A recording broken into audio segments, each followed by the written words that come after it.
आज का टॉपिक है how to remember the definitions of botany and zoology, यानी कि definitions of botany and zoology को कैसे याद रखें। इसी जानने के लिए वीडियो में आगे और बढ़ते हैं।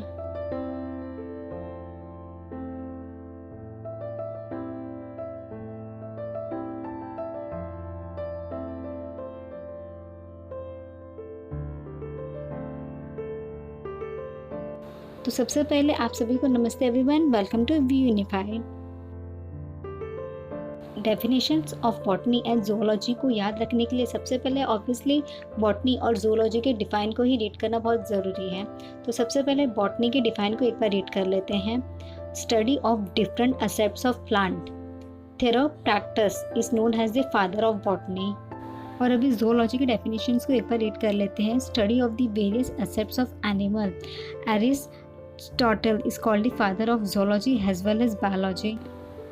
और अभी बॉटनी और जूलॉजी के डेफिनेशन कैसे याद रखें, इसकी ओर बढ़ते हैं।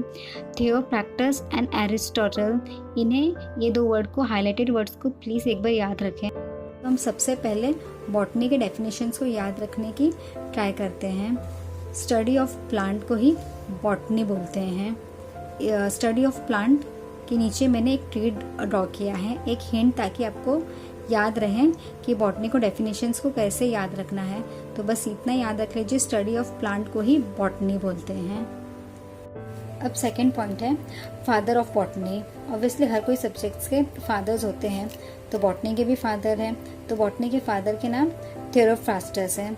अब थेरोफ्रास्टस को कैसे याद रखना है, तो इसके लिए वीडियो में बने रहिए। अभी हम जूलॉजी के डेफिनेशंस की ओर पढ़ते हैं। अब जूलॉजी के डेफिनेशंस को याद रखने के लिए स्टडीज ऑफ एनिमल याद रखो।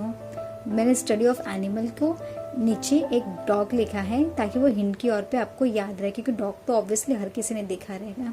तो ऑब्वियसली बस इतना याद रख लीजिए, स्टडी ऑफ एनिमल को ही जूलॉजी बोलते हैं। बस इतना याद रखिए, स्टडी ऑफ एनिमल को ही जूलॉजी बोलते हैं।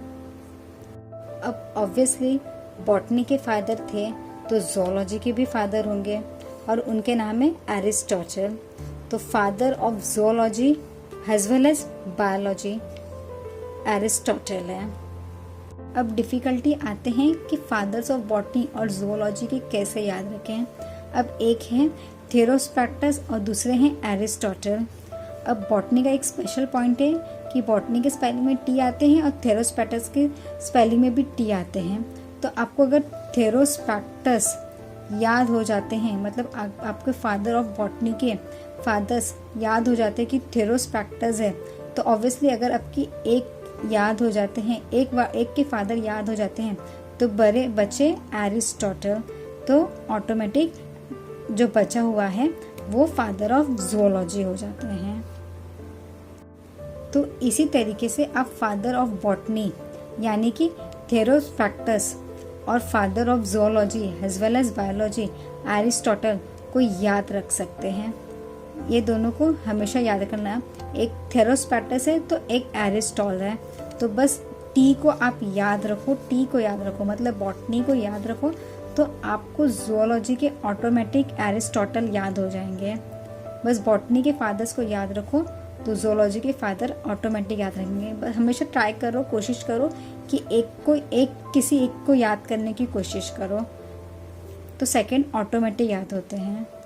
तो फाइनली अभी लास्ट एक टाइम हम रिकॉल करते हैं बॉटनी के डेफिनेशंस को भी और जूलॉजी के डेफिनेशंस को भी।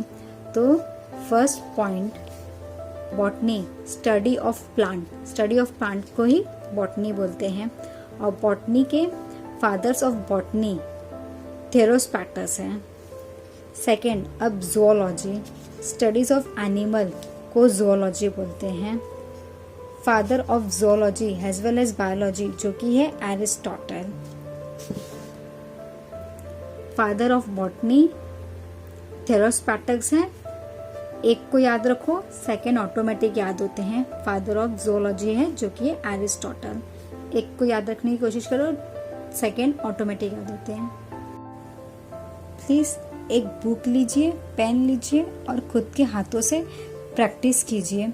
बॉटनी के सामने स्टडीज ऑफ प्लांट लिख दीजिए, जोलॉजी के सामने स्टडीज ऑफ एनिमल लिख दीजिए। 2-3 बार खुद के हाथों से लिखिए, प्रैक्टिस कीजिए आपको बॉटनी के डेफिनेशंस और ज़ूलॉजी के डेफिनेशंस डेफिनेटली याद हो जाएंगे, और उनके फादर्स के नेम भी उनके नीचे लिखते रहिए, तो आपको डेफिनेटली याद हो जाएंगे।